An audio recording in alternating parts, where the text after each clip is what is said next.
Bonjour, je suis Jean Galfionne, parrain de l'Institut Lyrique. L'Institut Lyrique, à Bordeaux, ce sont des femmes et des hommes, experts internationaux dans leur domaine, qui se mobilisent chaque jour pour vaincre les maladies du rythme cardiaque. Des chercheurs et des médecins qui travaillent au quotidien auprès des patients. Je vous emmène à leur rencontre.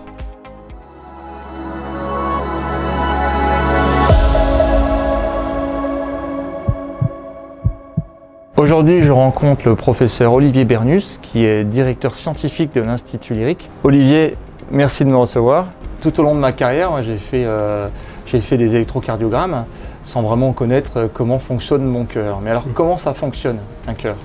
Alors le cœur, c'est avant tout une pompe qui va permettre de maintenir la circulation sanguine qui est essentielle au bon fonctionnement de l'organisme. Alors bien que le cœur soit une pompe, c'est en fait une onde électrique qui va venir déclencher la contraction du muscle.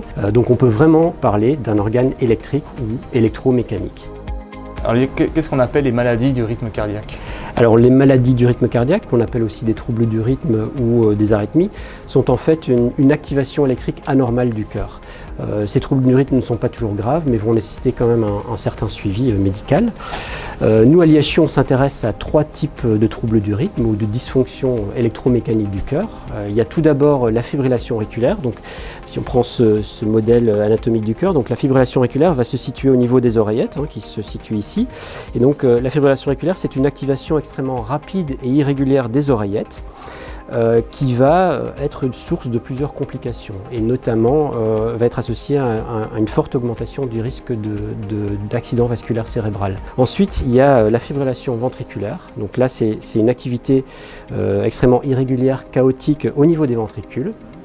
Donc quand ça se produit au niveau des ventricules, il va y avoir une perte de la coordination de la contraction et donc en fait les ventricules vont arrêter de se contracter. Et donc là il y a un arrêt brutal de la circulation sanguine et donc une mort subite peut s'en suivre. Et enfin un dernier axe qu'on étudie, c'est l'insuffisance cardiaque. Donc là c'est une perte graduelle de l'efficacité de la contraction des ventricules qui est souvent associée à un problème de conduction électrique et c'est ce qui nous intéresse également. Et où en sont les travaux aujourd'hui de l'Institut ? Au niveau des fibrillations auriculaires, donc comme je l'ai déjà indiqué, on a déjà identifié certaines régions, comme les veines pulmonaires, qui jouent un rôle majeur, mais on sait que cette arythmie peut se détériorer avec le temps, induire des modifications des propriétés du tissu qu'on ne comprend pas encore très bien et qui vont rendre en fait le traitement de ces arythmies très compliqué sur le long terme. Au niveau des ventricules, il y a des cas de mort subite inexpliquée, où en fait on a récemment découvert que c'était associé à des toutes petites zones avec des cicatrices au niveau des ventricules qui peuvent être pourvoyeuses d'arythmies. Mais pour le moment, hormis par un test très invasif avec un cathéter, on n'a pas encore les outils pour les déceler chez des patients potentiellement à risque et prévenir ces cas de mort subite. Du coup, pourquoi la recherche est importante pour tout le monde ?